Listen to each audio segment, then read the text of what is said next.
Hello, Chapati. I hope you all are doing well. So, our today's topic of interest is potentiometer. In the previous video, we have discussed about that why we need potentiometer. Okay. So, in this video, we will see the principle and the working of potentiometer. So, let's see its principle first. Hanji, I hope this is visible to all of you. Basically, potentiometer is a circuit used to measure an unknown EMF or potential difference accurately. Potentiometer वो circuit है जो कि use किया जाता है EMF की value को major करने के लिए एक्यूरेटली, और वो ईएमएफ जो क्या है अननोन है हमारे लिए. ठीक है, इसकी कुछ एप्लीकेशंस भी हैं कि कहाँ हेल्प होता है to compare the EMF two cells to measure the internal resistance of a primary cell. So basically what is the principle of potentiometer? It work on the principle that when a uniform या constant current flows through a wire of uniform cross section area, जब एक uniform cross section area की wire में से कोई current flow करता है, ठीक है, तो बेसिकली जो पोटेंशियल ड्रॉप है वो किसके डायरेक्टली प्रोपोर्शनल होता है? एनी लेंथ ऑफ वायर की. ठीक है, V is directly proportional to small L. जब आप प्रोपोर्शनैलिटी साइन हटाते हैं तो वहां कोई कांस्टेंट आता है, that is your potential gradient. We will see what is potential gradient and how this potential drop is directly proportional to any length. Let's see the circuit first such that we can clearly all the concept. हाँ जी, I hope this diagram is visible to all of you. Basically इस diagram में देखिए आपके पास क्या है, एक battery है, एक रेसिस्टेंस आर है, रेसिस्टेंस बॉक्स है, और ये क्या है, वायर.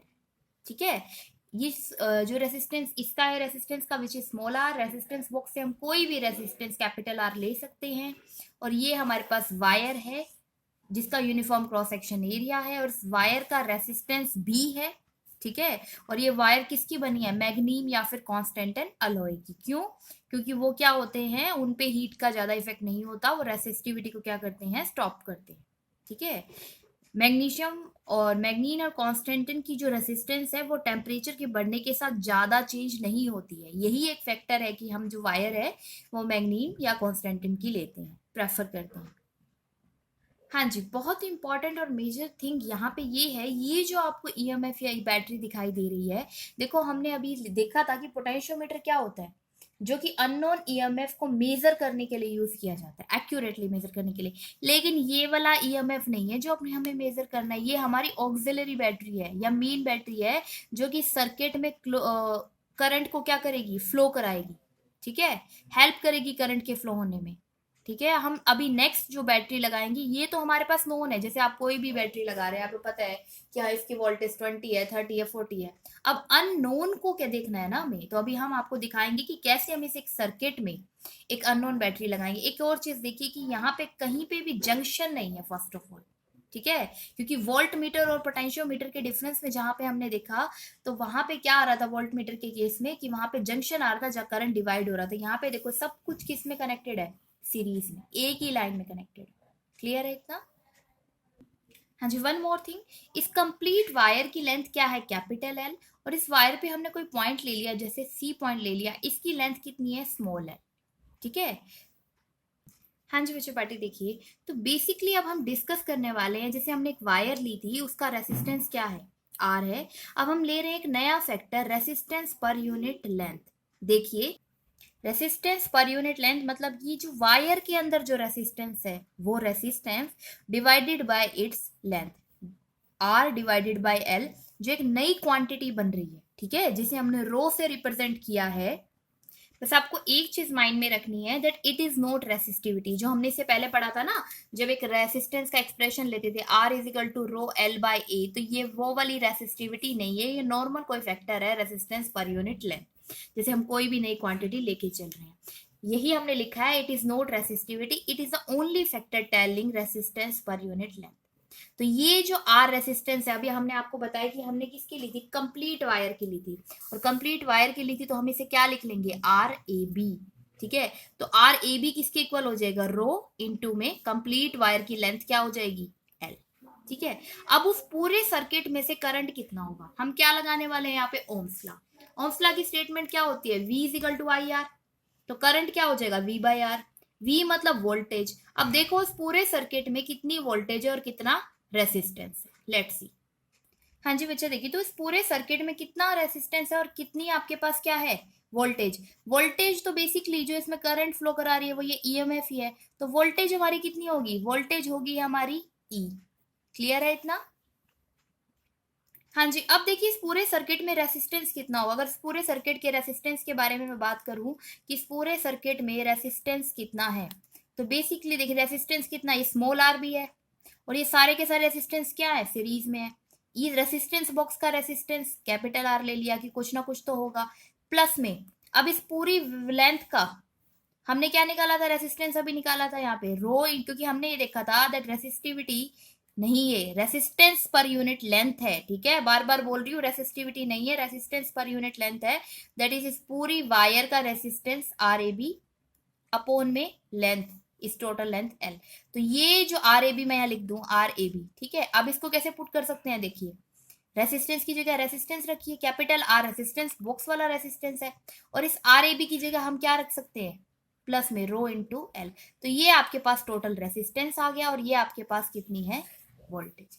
ठीक है, हाँ जी बच्चों पार्टी देखिए, तो इस सर्किट में हमने क्या लगाया, Ohm's law, V equal to I R, current निकालने के लिए V बाय आर, और जिसमें वोल्टेज हमारा हमने अभी देखा उस ऑक्सिलरी बैटरी की ईएमएफ के इक्वल है, that is E, and total resistance किसके इक्वल है, R, जो कि रेसिस्टेंस बॉक्स का रेसिस्टेंस था, L रो जो कि इस वायर का रेसिस्टेंस है, और स्मॉल r जो कि हमें एक इंटरनल रेसिस्टेंस गिवन था।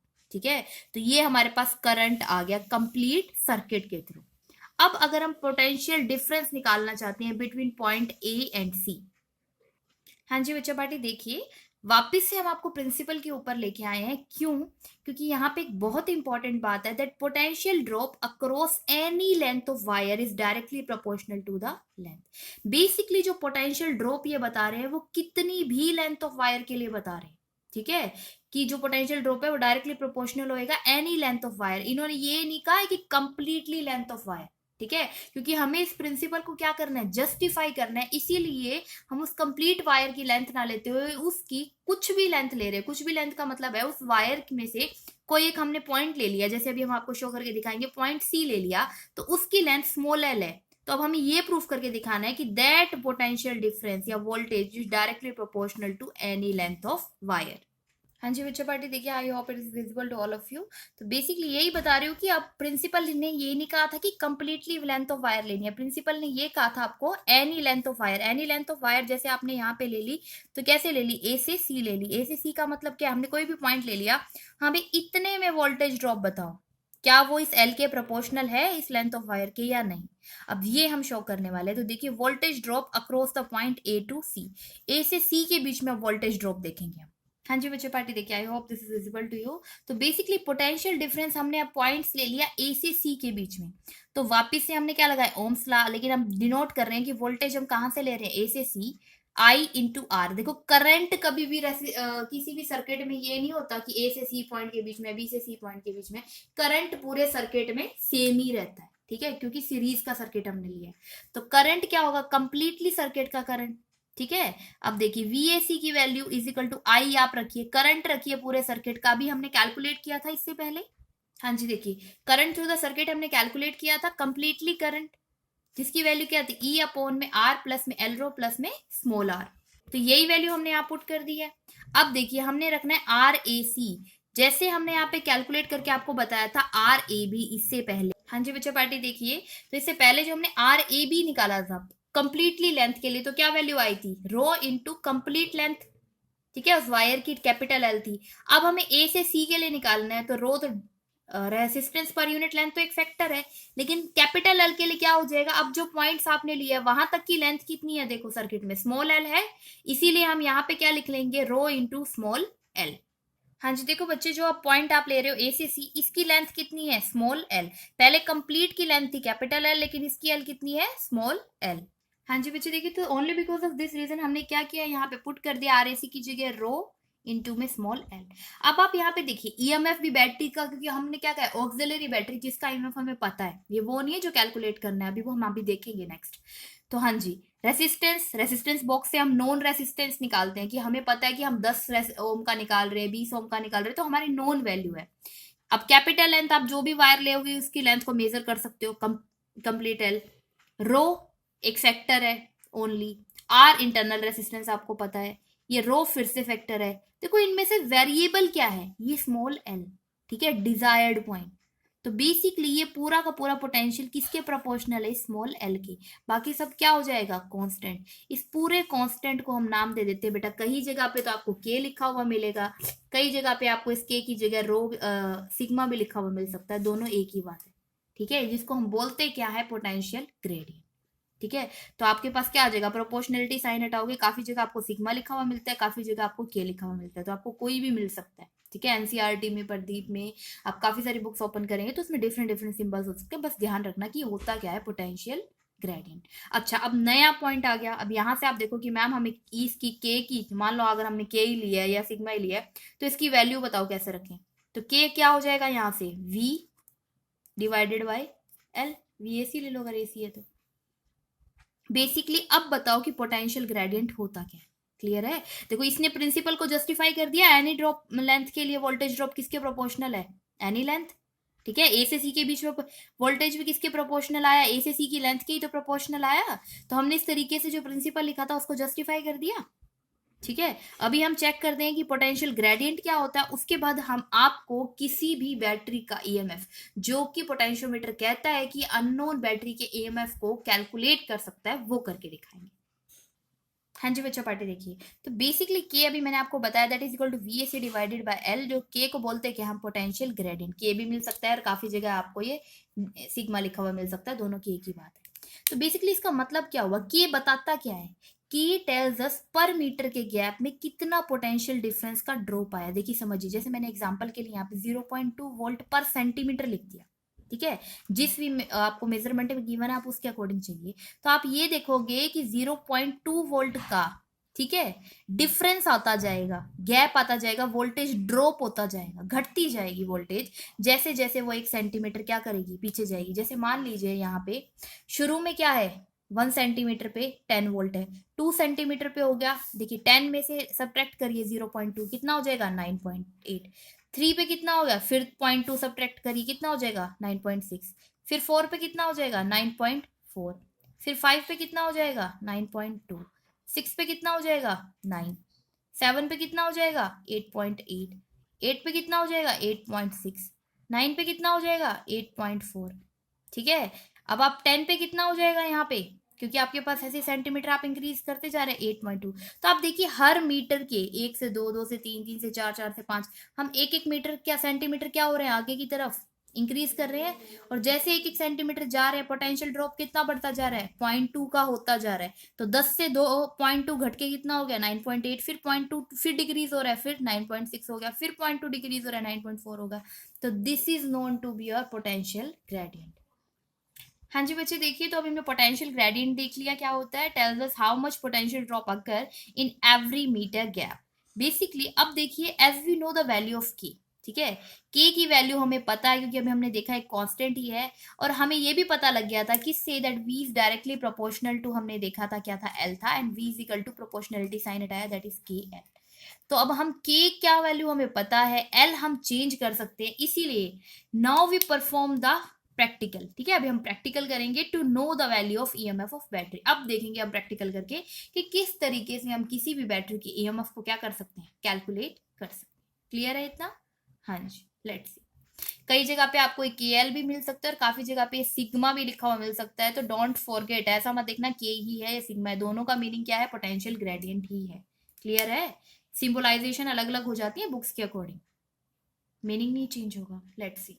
हाँ जी बच्चों देखो, तो बहुत ही इंटरेस्टिंग, अब हमने आपको स्टार्टिंग में जो बोला था इंट्रोडक्टरी वीडियो में कि यहाँ पे हम गैल्वेनोमीटर की हेल्प लेने वाले हैं। गैल्वेनोमीटर क्या शो करता है, करंट है, यानी करंट के डिफ्लेक्शन को शो करता है। अगर ये स्टेट है दैट मीन्स करंट नहीं है सर्किट में, क्लियर है, जीरो है। अगर ये लेफ्ट या राइट में, दैट मीन्स यार डिफ्लेक्शन बता रहा है कि करंट सर्किट में है, कितना है और कितना नहीं है। अब देखो हमने क्या किया है यहाँ पे, अगर आप देख रही है तो हमारे पास ऑक्सिलरी बैटरी थी जो कि सर्किट में करंट को प्रोवाइड कर रही है। ये हमारे पास क्या है, अननोन बैटरी, जिसकी ईएमएफ को हमें क्या करना है, कैलकुलेट करना है। ठीक है, अभी हमने लास्टली आपको कैलकुलेट करके दिखाया था कि ये इसके अक्रॉस रेसिस्टेंस कितना होगा, sigma into L, voltage drop, sorry, अभी हमने फाइंड आउट किया था ना लास्ट रिलेशन में भी आपको दिखाया था that V is equal to क्या था, एनी ड्रॉप ऑफ वायर के लिए, लेकिन V AC के लिए हमने वैल्यू कैलकुलेट की थी सिग्मा इंटू जितनी उसकी लेंथ थी। ठीक है, तो इसके अक्रॉस वोल्टेज ड्रॉप कितना है, दिस। अब हम यहाँ क्या लगाने वाले, केवीएल लगाएंगे, किरचॉफ वोल्टेज लॉ। ठीक है, किरचॉफ वोल्टेज लॉ क्या कहता है कि किसी भी सर्किट में, ठीक है, क्लोज लूप के अंदर समेशन ऑफ वोल्टेज क्या रहता है, जीरो रहता है। ठीक है, सम ऑफ वोल्टेज। तो अब हम यहाँ पे, अब उसके लिए हम क्या लेते हैं, देखो दो डायरेक्शन होते हैं, तो क्लॉकवाइज या फिर एंटी क्लॉकवाइज। अब हम यहाँ पे कैसे डायरेक्शन लेने वाले हैं, दिस वे, क्लॉकवाइज। अब क्लॉकवाइज में देखेंगे तो आप पुट करके देखिए, जैसे वैल्यू आपको यहाँ पे गिवन है। सबसे पहले ये भी, क्योंकि मैंने आपको तभी दिखाया कि ये आपका क्या है, वोल्टेज ड्रॉप है, तो ये भी वोल्टेज है। आप यहाँ से चल रहे हो, इसमें करंट की डायरेक्शन भी है और आपकी डायरेक्शन भी यही है, ये लिया लूप हमने। करंट भी देखो, ये सर्किट में करंट तो इसकी वजह से फ्लो करेगा ना। ठीक है, करंट की डायरेक्शन भी यही है और आपकी डायरेक्शन भी यही है। तो आपके पास कैसा आएगा, ये सिग्मा इंटू एल, क्योंकि ये भी वोल्टेज ड्रॉप है अक्रॉस एसी। या आप वो सिग्मा लिखने की जगह शुरू में वीएसी भी लिख सकते हो, एक ही बात है, आपको पुट तो यही करना है। नेक्स्ट, फिर हम यहाँ से यहाँ आते हैं, देखते हैं, हमने आपको यही बताया था केवीएल में कि जो बैटरी का ईएमएफ आपको पहले दिखाई देता है, तो यहाँ पे बैटरी का कौन सा टर्मिनल दिखाई दे रहा है, नेगेटिव टर्मिनल। नेगेटिव टर्मिनल कैसे पता लगता है, जो स्मॉल बार होता है, छोटे वाली लाइन नेगेटिव को रिप्रेजेंट करती है, बड़े वाली लाइन पॉजिटिव को। ठीक है, तो जो आपको पहले फेज दिखाई दे रहा है वही आपने लेना है, दैट इज माइनस ई। और केवीएल क्या कहता है, that is sum of voltages क्या होना चाहिए, जीरो। अब आप इसको ऐसे भी लिख सकते हो, क्योंकि इसके अकॉर्डिंग था वी ए सी माइनस में ई विच इज इक्वल टू में जीरो। क्लियर है, और वी ए सी की वैल्यू क्या थी, सिग्मा इंटू एल, तो हमने ये पुट कर दिया। क्लियर है। अब इसमें से अगर आप माइनस कॉमन ले लो, ई माइनस में सिग्मा एल ले लो, तो आप ऐसे भी लिख सकते हो। तो नेट वोल्टेज आपके पास क्या है, ई माइनस में सिग्मा एल। ठीक है, इस बैटरी की एएमएफ, ताकि आपको डिफ्रेंशिएशन करने में कोई प्रॉब्लम ना हो, डिफ्रेंशिएट करने में कोई इशू ना हो, इसीलिए हम क्या करते हैं, इसे, इसको अगर कैपिटल ई से लिखा है ना, तो इसको कुछ ऐसे राउंड में ले लीजिए। क्लियर है, ताकि आप डिफरेंस कर पाए इजीली कि कौन सी बैटरी है। अब देखो, नेट वोल्टेज हमें पता लगी कितनी है, ई माइनस में सिग्मा एल कितना इक्वल होना चाहिए, zero, net value of voltage. अब हमें क्या करना है, देखो इस बैटरी के अराउंड हमने यहाँ गैल्वेनोमीटर लगाया, फिर ये जोकी की लगाई। अब इस जोकी की को हम क्या कर रहे हैं, स्लाइड करके देख रहे हैं इस पे। अगर मान लो ये जोकी की हमने ए पॉइंट पे लगा दी, ए पॉइंट पे लगाएंगे तो ये लेंथ कितनी हो जाएगी, ये जो लेंथ है ये जीरो हो जाएगी। ठीक है, क्योंकि ये लेंथ ही नहीं होगी कुछ। इस जोकी की को उठा के आप यहाँ लगा दो, क्या किया आपने, जो कि यहाँ थी इसको उठा के आपने इसे ए पॉइंट पे लगा दी, इस ए पॉइंट पे लगाओगे तो ये लेंथ तो कुछ बचेगी नहीं, ये क्या हो जाएगी, जीरो।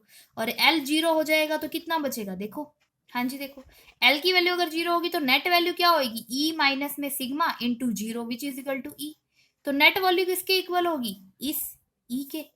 लेकिन हमें तो किसी पॉइंट पे देखना है, हम कैसे पता लगाएं कि वी ए सी के अराउंड कितनी है।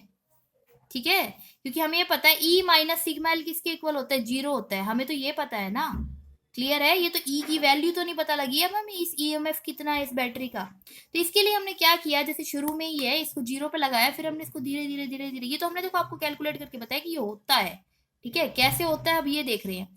अगर ये यहाँ पे होता तो ये फंक्शन क्या हो जाता, जीरो हो जाता। अब आपने क्या किया, धीरे धीरे से इस जोकी की को स्लाइड करते करते करते करते करते करते आप यहाँ लेके आए। आपने सी पॉइंट पे देखा है गैल्वेनोमीटर क्या हो गया, स्ट्रेट हो गया। स्ट्रेट होने का मतलब क्या है, सर्किट में करंट क्या है, जीरो है। तो इस ईएमएफ की वैल्यू देखो किसके, इसके बराबर होगी।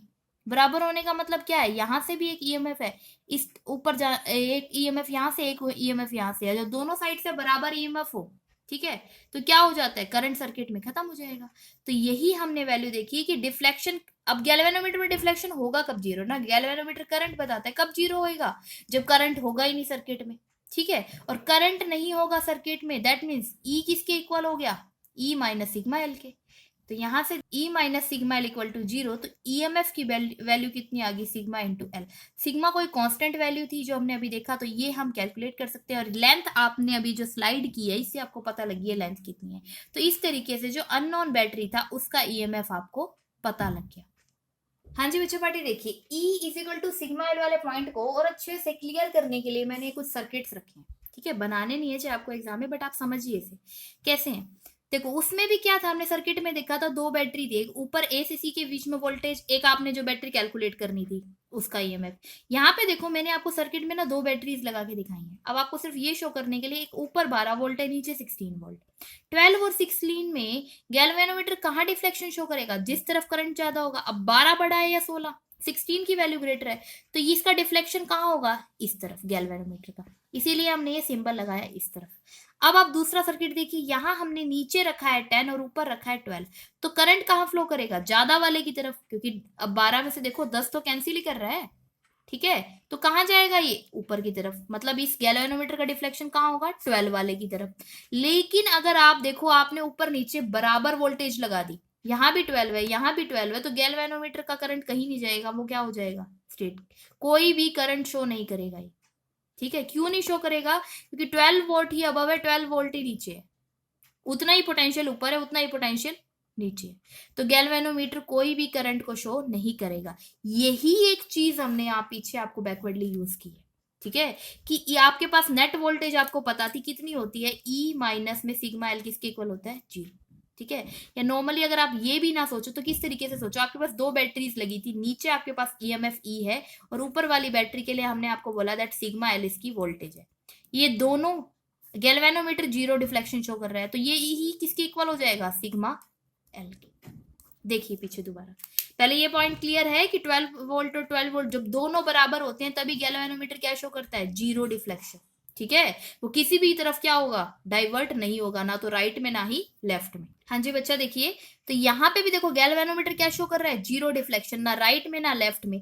मतलब इस ईएमएफ इस बैटरी का किसके इक्वल हो गया? इतने वोल्टेज के। ये जो सिग्मा एल था किसको बता रहा था? वोल्टेज को ही बता रहा है। ईएमएफ है वोल्टेज एक ही बात होती है यहाँ पे, ठीक है। तो मतलब क्या है कि जब ये गैल्वेनोमीटर ने 0 डिफ्लेक्शन शो करा कि इस बैटरी का ईएमएफ कितना होगा? सिग्मा एल, हमें पता लग गया, ठीक है। क्योंकि गैल्वेनोमीटर तो तभी डिफ्लेक्शन 0 शो करेगा जब इसको इसके बराबर वोल्टेज में दिख जाएगी। और हमें यही तो देखना है कि इसकी कितनी है, इसके बराबर। अगर हमें पता लग गया, सिग्मा हमें पता है कांस्टेंट क्वांटिटी है, एल हम ये मेजर कर सकते हैं कितनी लेंथ हमने ले रखी है, तो हमारे पास ई की वैल्यू आ गई। यही ई की वैल्यू तो इसका प्रिंसिपल था, ठीक है। यही ई की वैल्यू तो पोटेंशियोमीटर ने कैलकुलेट करनी थी। अननोन ईएमएफ ऑफ बैटरीज ने कैलकुलेट कर लिया। क्लियर है बच्चों इतना?